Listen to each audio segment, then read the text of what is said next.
2014 screen தெரியுதானே?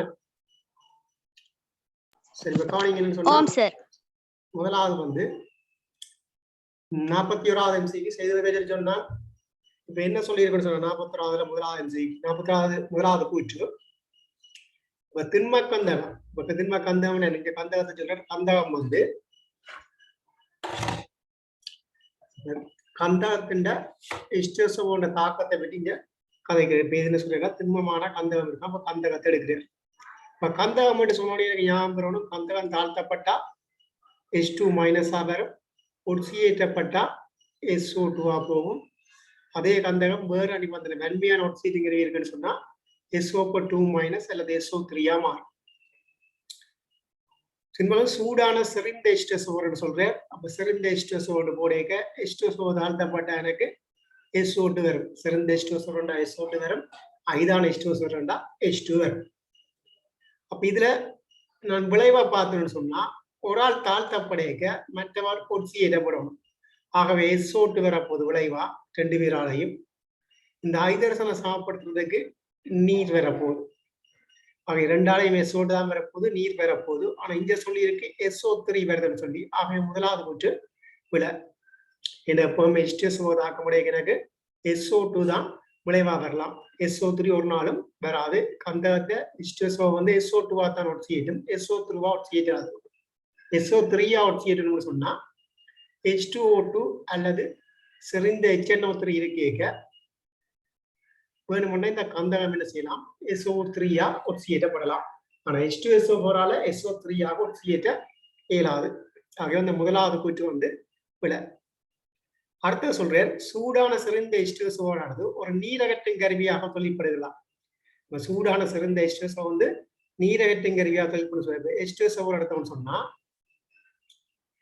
H2SO தான் தாழ்த்தப்பட முடியும். H2 SO2 தாழ்த்தப்பட முடியும்னா இன்னொரு ஆளை ஒட்சியேற்றலாம். ஆகவே ஒட்சியேற்றும் கருவியாக தொழிற்படலாம்.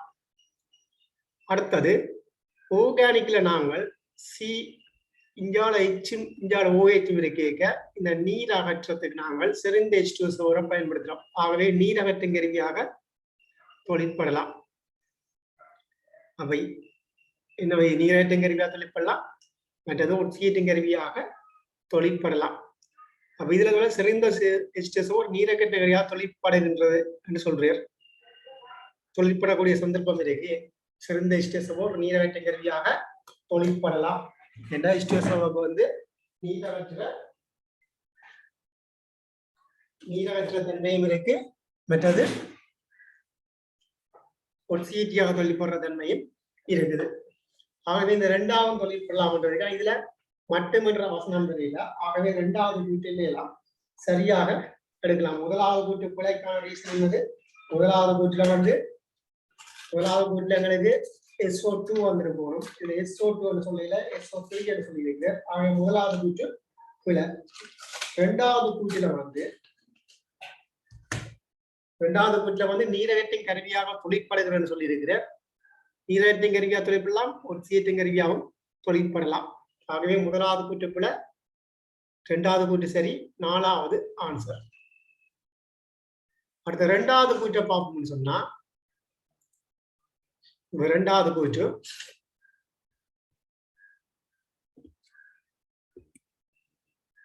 பாருங்க. 2ஆவது கூற்று ஒரு அமைனையும் ஒரு ஏமைட்டையும் ஒப்பிட்டிருக்கிறார். ஏன்னு சொன்னா ஒரு கார்பனோட NH2 இணையுமா இருந்தா அமைன், C டபுள் பாண்டோட NH2 இணையுமா இருந்தா ஏமைட். இந்த H அகற்றி போட்டு வேற கார்பன்கள் வெளியிடப்படலாம். உதாரணமா இதுல எண்ணில இங்கால ஒரு கார்பன் இங்கால ஒரு கார்பன் எல்லாம் வெளியிடப்படலாம். இந்த H அன்னிக்க மாறலாம். அதுவும் அமைன் தான் இருப்பேன் கார்பனோட நேரடியா. அதே மாதிரி C டபுள் பாண்டோட இங்கால H வரலாம். இதுல H அகற்றப்படலாம். இங்கால கார்பன் இணையலாம். அதே மாதிரி இன்னொரு அந்த இச்சையும் மாற்றி போட்டும் கார்பன் இணையலாம். C டபுள் பாண்டோட NH வருதுன்னு சொன்னா அது அல்லது N வருதுன்னு சொன்னா ஏமைட்டா இருக்கும். சியோட N வருதுன்னு சொன்னா அது அமைனா இருக்கும். இப்ப எப்பவுமே எங்களுக்கு தெரியும் அமோனியா வச்சு கொண்டுதான் மூளை இயல்பு கதைக்கிறாங்க. அமோனியாவோட ஒப்புடைக்க அமைனுக்கு மூளை இயல்பு கூடவா இருக்கும். ஏமைட்டுக்கு குறைவா இருக்கு. ஏமைட்டுக்கு வந்து குறைவா இருக்கும். ஏன் ஏமைட் வந்து என்ன இதுல டெல்டா மைனஸ் டெல்டா பிளஸ் வர்றபடியா இந்த தனிச்சோரில் இந்த கார்பனுக்குள்ள கொடுத்து கரிவுல ஈடுபட்டுரும்.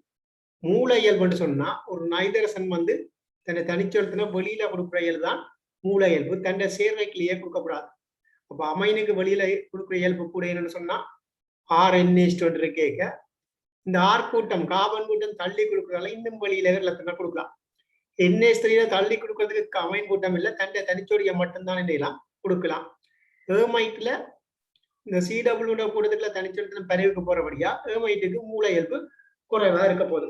அவை முதலாவது அமைனுக்கு கூட, அடுத்தது NH3, அடுத்தது ஏமைட். இதுல அமைனை விதையும் தான் ஒப்பிட்டு ஏமைட் இது இவர் ஒரு அமைன். அவை எப்பவுமே அமைனுக்கு கூடவா இருக்கணும், இது ஏமைட்ன்றியா குறைவா இருக்கணும். இதுல CH2NH2 ஆனது இந்த ஏமைட்டிலும் பார்க்க கூடிய மூலத்தன்மை வாய்ந்தது சரியான கூற்று. அடுத்தது ஒரு ஏமைட்டின் நைதரசனில இலத்திரன்களின் தனிச்சோடியானது பதிவினால் கார்பனைல் கூட்டத்தின் ஓடப்பாடட்டு காணப்படுது. ஏன் இந்த இலத்திரன் வந்து இங்க வந்து இந்த பிளஸ் பதிவுக்குள்ள போறேன் என்று சொல்லி இருக்கு. ஆகவே இந்த கூற்றும் சரி. அதாலதான் அமைனை விட ஏமைட்டுக்கு மூல இயல்பு குறைவு. ஆகவே விளக்கம் ரெண்டு பேரும் முதலாவது விட வந்து பொருத்தமானது. அடுத்தது 43வது ஒரு சட்டன் 2+ கரைசல் இருக்குதான்.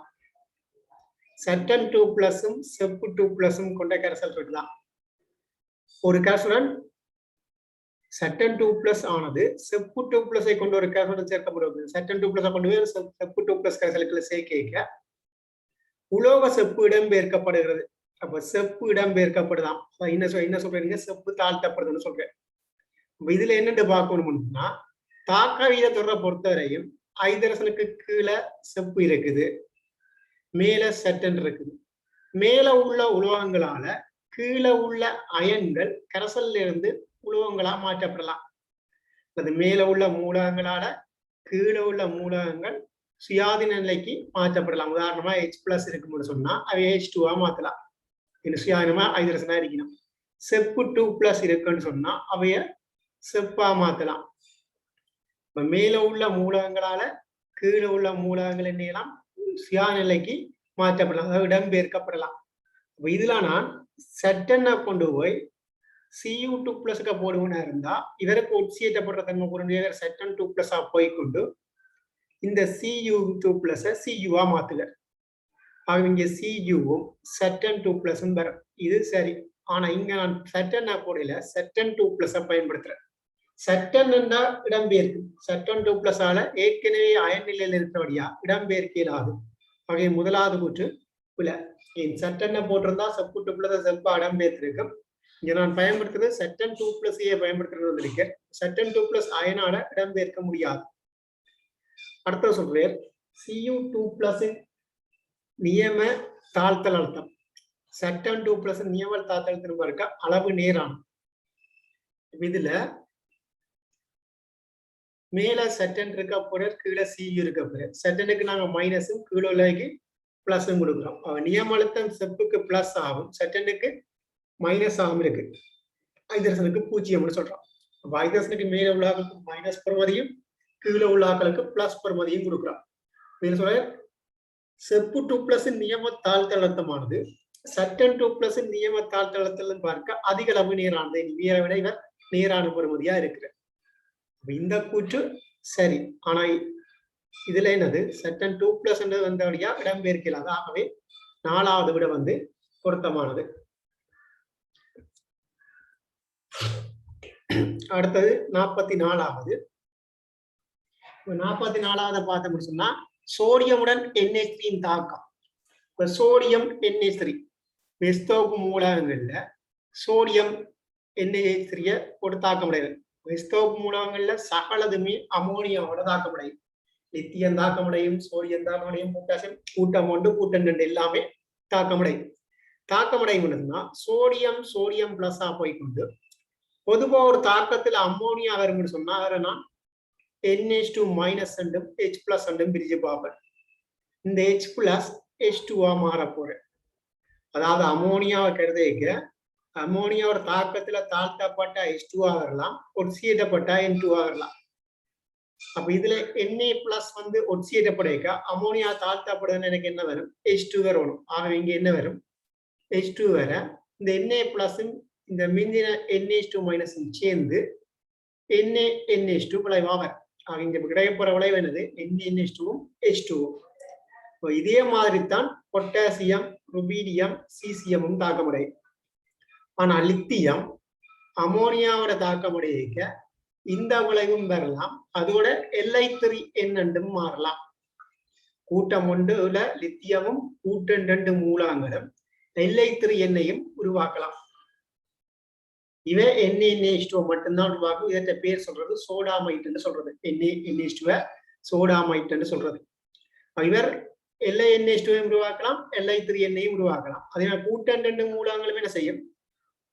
இப்ப Mg போட்டோம்னு சொன்ன அமோனியாவோட Mg3N2 உருவாகும்.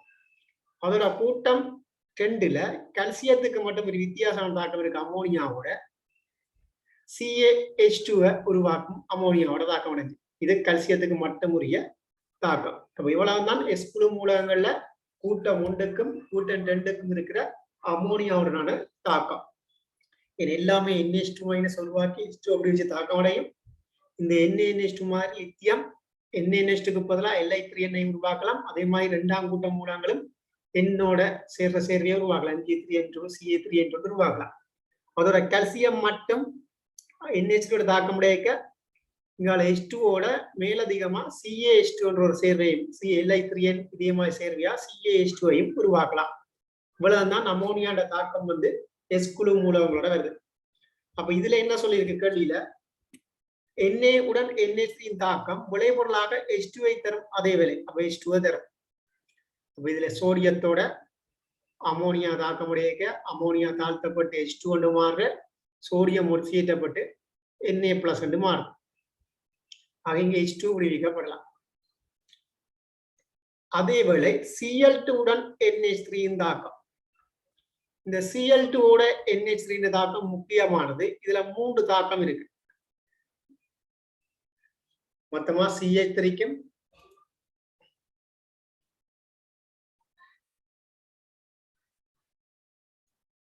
சரி இந்த CH2க்கும் NH3க்குமான தாக்கம் வந்து 3 தாக்கம் இருக்கு வித்தியாசமா.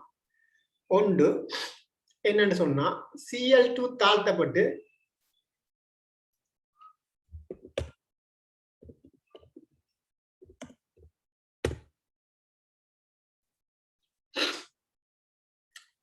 Cl2 தாழ்த்தப்பட்டு Cl- வரைங்க.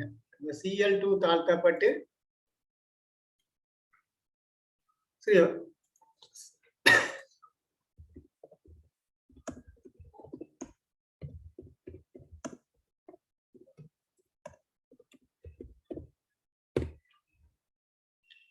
Cl2 தாழ்த்தப்பட்டு Cl- வரைங்க இவர் ஒட்சியேற்றப்பட்டு N2 வரும். ஆகவே இங்க என்னென்ன வரும்னு சொன்னா N2வும்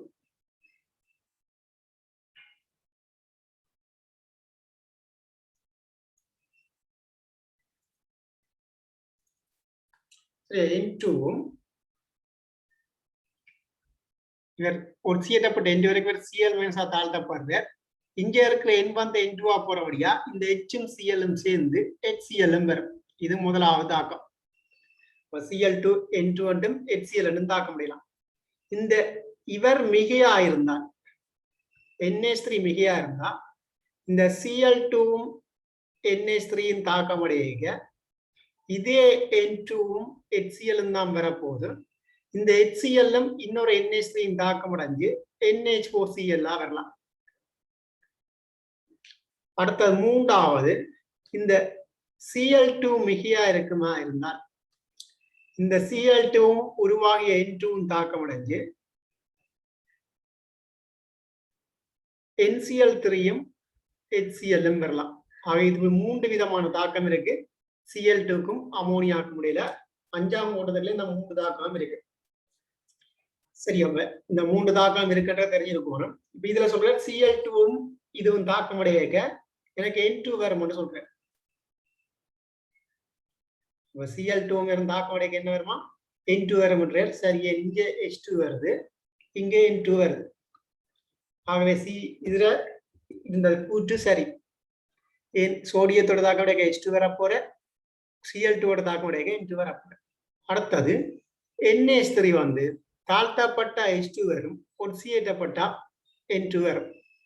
NH3 ஆனது ஒட்சியேற்றும் கருவியாகவும் தாழ்த்தும் கருவியாகவும் தொழிற்படுகிறதும் சரி. அப்ப இங்க H2 வரைக்கும் என்ன தொழிற்படுறார், சோடியத்தை ஒட்சியேற்றும் கருவியாக தொழிற்படுறார். இந்த Cl2 தாக்க N2 வரைக்கும் தாழ்த்தும் கருவியாக தொழிற்படுறார். ஆகவே சரி சரி விளக்கம் கொண்டு வருமே. இங்கால வந்த ரெண்டு விலையும் ஒருக்கா ஒட்சியேற்றப்படைக்கையும் ஒருக்கா தாழ்த்தப்படைக்கையும் வந்திருக்கு. ஆகவே சரி சரி விளக்கம் கொண்டு வரும். அடுத்த 45வது 2,2 டைமெதைல் பியூட்டேன். 2,2 டைமெதைல் பியூட்டேன். 2,2 டைமெதைல் பியூட்டேன் சொன்னா எத்தனை கார்பன் இருக்க போற, 4 கார்பன் இருக்க போற. அதுல 2,2ல மெதைல் இருக்கான், இதுலயும் ஒரு CH3 இதுலயும் ஒரு CH3 இருக்கான். இது CH3 CH2 CH3. 2,2 டைமெதைல் பியூட்டேன். அடுத்தது CH2 CH2 CH2 CH2 CH2 CH3. N-ஹெக்சேன் என்ற நேர்ச்சங்கிலி, என்னன்றது நேர்ச்சங்கிலியை குறிக்குது. அப்ப நேர 6 கார்பன் இருக்கு, இங்கேயும் 6 கார்பன் இருக்கு. அப்ப கொதிலைய பார்த்தா இவருக்கு கூடவா இருக்குமே, கிளைத்த சங்கிலியோட கிளக்கூறதோட நேரா இருக்கிறவருக்கு மேற்பரப்பளவு கூடும். ஆகவே கொதில் உயர்.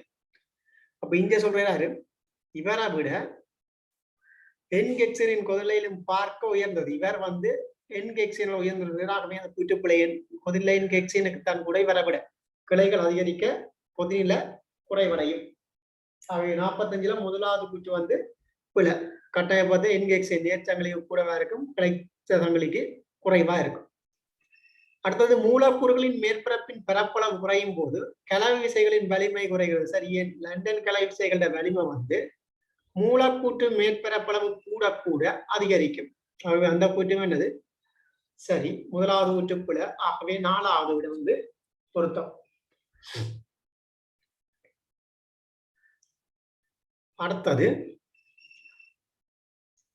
ஒரு லட்சிய வாயுவில் உள்ள எல்லா மூலக்கூறுகளும் ஒரே கதியில் இயங்குகின்றன. அப்ப லட்சிய வாயு, இப்ப கேசஸ்ல இந்த லட்சிய வாயை பற்றி படிக்க முதலாவது முடிவெடுக்க வேண்டியது என்னது, முதலாவது லட்சிய வாயு என்ன அடிப்படையில சொல்றோம்னாங்க PV = NRTக்கு ஏற்ப அமைந்து கொள்ற வாயுக்கள் எல்லாம் லட்சிய வாயுகள்னு சொல்றாங்க. 2வது நான் லட்சிய வாய்க்கு முதலாவது விஷயம் இதைத்தான் தியரியா கொடுப்பேன் கேள்வி கேட்க நான் எப்பவுமே ஞாபகம் வச்சிருக்க சொல்லி சொல்றது வந்து மூலக்கூற்றிடை கவர்ச்சி விசைகள் இல்லை. லட்சிய வாயுக்கு மூலக்கூற்று கவர்ச்சி விசைகள் இல்லை. ஏன் லட்சிய வாயுன்னு சொல்றோம், கவர்ச்சி விசை இல்லாதபடியா. அதுக்கப்புறம் தான் என்ன PV = NRTக்கு ஏற்ப அமைந்து கொள்ற வாயுக்கள் எல்லாம் என்னது லட்சிய வாயுக்கள்னு சொல்றோம். அப்ப இயக்கவியல் மூலக்கூற்று கொள்கை என்ன சொல்றதுன்னு சொன்னா லட்சிய வாயுக்கள் புள்ளித்திரிவு நடத்தையுடையவன்னு சொல்லுது. ஏன்னா லட்சிய வாயுடைய கனவளவை பாத்திர கனவளவு உடைய புறக்கணிக்கலாம்ன்றதுக்காக புள்ளித்திரிவு நடத்தையுடையவன்னு சொல்றான். இவர் ஒரு 10 சென்டிமீட்டர் பாத்திரம் சொன்னா இவற்றை 0.00001 இப்படி போகும். ஆக இதோட புடைக்க கனவளவு என்னலாம் புறக்கணிக்கலாம். அதால புள்ளித்திரிவு நடத்தை கொண்டவை எடுக்கிற முதலாவது. 2வது உயர் வேகங்களோட மோதி பாத்திர சுவர்ல அமுக்கத்தை ஏற்படுத்தும். அதோட திரும்பிக்க எந்த ஒரு சக்தி இழப்பும் இல்லாம அதே சக்தியுடைய திரும்பும் என்று சொல்றான். அடுத்தது இவற்ற இயக்க சக்தி வந்து சராசரி இயக்க சக்தி தனி வெப்பநிலைக்கு நேர்விய சமன் எடுக்கிறோம். அடுத்தது இந்த C² சமன் 3RT/m என்று எழுதுறோம். அதாவது சராசரி இயக்கப்பாட்டு சராசரி வேகம் வந்து 3RT/m. அப்ப இந்த ஒரு தரவு காணும், இந்த சராசரி வேகம்ன்ற தரவு காணும் இந்த கூற்று வெளியே எடுக்கிறதுக்கு. எப்பவுமே எல்லாருமே ஒரே பெறுமதியா இருப்போம்னு சொன்னா நாங்க சராசரி எடுக்க மாட்டோம். சராசரி எடுக்கிற என்ன கருத்து, ஒவ்வொருத்தையும் வேகம் வேற வேற. இவர் C1 இவர் C2 C3 என்னுடைய நிறம் சராசரி வேகம் கணிக்கிறோம். இங்க ஒரே கதைன்னு சொல்லி இருக்கு. ஆகவே இந்த கூற்று என்னது பிழை. வேற வேற உயர் வேகங்களோட இயங்கும். எப்பவுமே பாதை வந்து நேர்கோடா இருக்கும். ஆகவே முதலாவது நான் கூற்று பிழை. அடுத்தது ஒரு லட்சிய வாயில் மூலக்கூடி கவர்ச்சி விசைகள் இருப்பதில்லை. அந்த கூட்டு என்னது? சரி, 40,000 கவர்ச்சி விசை இல்லாட்டி தான் நம்ம என்ன சொல்றோம்? லட்சிய வாயு என்று சொல்றோம். அடுத்தது இந்த அமோனியாவில இருந்து நைட்ரிக் அமில உற்பத்தி. இப்ப அமோனியாவில இருந்து நைட்ரிக் அமில உற்பத்திக்கு நாங்க முதல் அமோனியாவை எடுத்து வழியோட இருக்கிறோம் ஊக்கிய முன்னிலையில. இது அமோனியா உற்பத்தியில பார்ப்போம். இப்படி எரிச்சுத்தான் என்ன செய்யறோம்? உற்பத்தி செய்யறோம். ஆனா இங்க என்ன சொல்றேன்? நைட்ரிக் அமில உற்பத்திக்கு H2O2 பயன்படுத்தலாம்னு சொல்றேன். எனக்கு இங்க உற்பத்தி செய்யக்கால இன்னும் ஒட்டு வர போறேன். இதை பிறகு நீருக்கு இறைச்சித்தான் நான் சின்ன உற்பத்தி செய்ய போறேன். இதே அமோனியாவை நான் H2O2 தாக்கம் அடையதாலும் எனக்கு இன்னும் ஒட்டு உருவாகும். ஆனா உற்பத்தி செயல்முறைக்கு நான் H2O2 பயன்படுத்துறது இல்லை. H2O2 உற்பத்திக்கு கூட செலவு இருக்கு. ஆகவே அதை உற்பத்தி செலவுக்கு பயன்படுத்தணும்னா இன்னும் கூடுதலான செலவு ஏற்படும். உற்பத்திக்கு நேரம் வழியா நேரடியா அமோனியாவோட எரிக்கிறோம். உற்பத்தி செயல்முறைக்கு H2O2 பயன்படுத்துறது இல்லை. இதுல உற்பத்தி செய்வதற்கு சொல்லியிருக்கு. ஆகவே இந்த கூற்று வில. இப்ப அமோனியாவின் தாக்கத்துல H2O2 NO2 விடுவிக்கொண்டு வந்தா இந்த கூற்று சரி. ஆனா உற்பத்திக்கு நாங்கள் H2O2 பயன்படுத்துறது இல்லை. அடுத்தது H2O2 எப்போதும் ஒரு ஒட்சியத்தை கருவியாக தள்ளிப்படுகிறது. அப்ப H2O2 சொன்னோன்னே எங்களுக்கு ஞாபகம் வர வேண்டியது என்ன?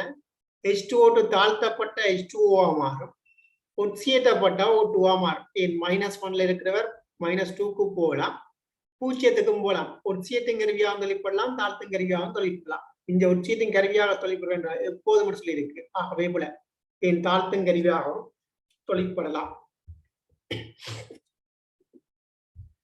அடுத்தது 48 பென்சீன் ஈரசோனியம் குளோரைடு. பென்சீனுக்கு மேல N ட்ரிபிள் பாண்ட் N, இதுக்கு பிளஸ், இங்க Cl மைனஸ். இதான் பென்சீன் ஈரசோனியம் குளோரைடு ஆனது பீனோலுடன் தாக்கம் இருந்து இதற்கு பீனோலை போட்ட நடக்கும். இந்த பீனோலுண்ட ஓது அல்லது பராடத்தில் இருக்கிற ஐதரசனும் இந்த Cl சேர்ந்து HCl அகற்றப்பட்டு இவர் என்ன நடக்கும்? இந்த பீனோலுண்ட இதுல H அகற்றியர்னு சொன்னா இதுல N double bond N benzene என்று வருவார். இது ஒரு சிவப்பு செம்மஞ்சள் சாயம். இங்க ட்ரிபிள் பாண்டா இருந்தவர் இங்க டபுள் பாண்டா மாறுறார். அப்ப இது சிவப்பு செம்மஞ்சள் சாயத்தை உருவாக்குன்ற சரி ஓதோ பெற இடங்கள்ல இருக்கிற H அகற்றி இந்த Clோட சேர்ந்து அகற்றி கொண்டு சிவப்பு அல்லது செம்மஞ்சள் சாயத்தை உருவாக்கும். இந்த ஈதர் புனைப்பாளர் ட்ரிபிள் பாண்டா இருந்தவர் அந்த ஈதர் புனைப்பு இல்லாம போறவழியா டபுள் பாண்டா மாறுறார். அடுத்தது ஈரசோனியம் உப்புக்கள் கர்நாடிகளாக தொழிற்படுகின்றன. ஈரசோனியம் உப்புன்றது என்ன? N2 plus Cl minus. அப்ப இங்க என்ன இருக்குது?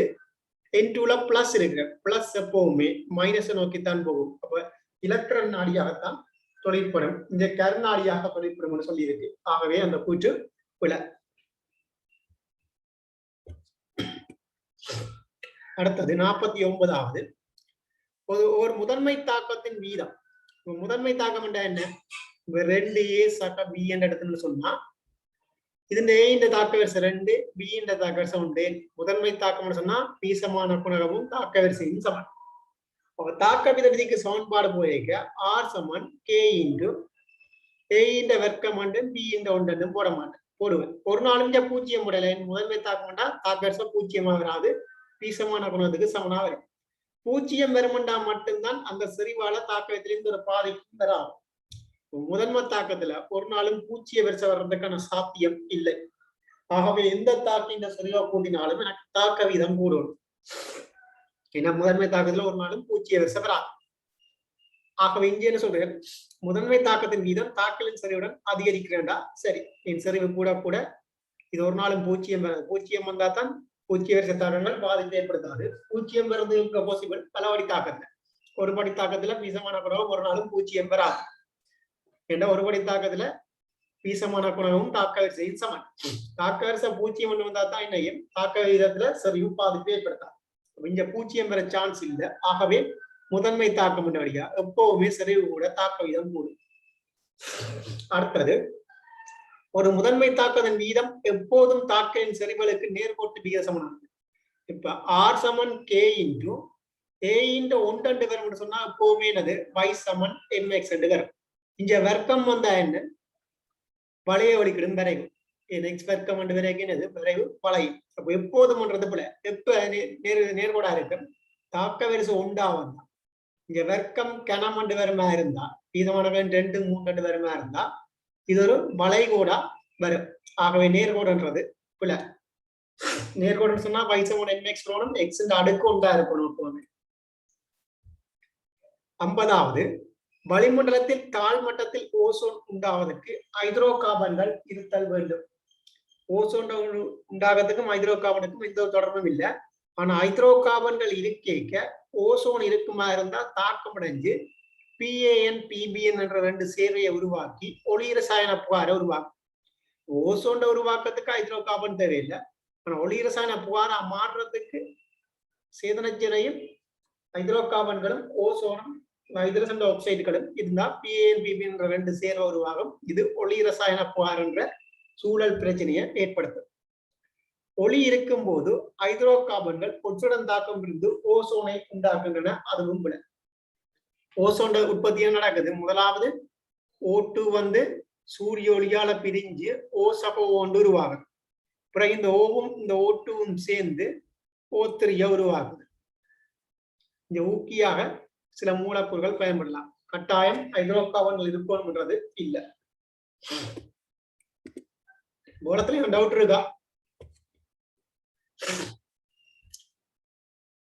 மூலத்துல டவுட் இருந்தா சொல்லுங்க, திரும்ப சொல்றேன். இல்லைன்னு சொன்னா மிச்ச அடுத்த வழியை பார்க்கலாம். 30 தொண்டுல இருந்து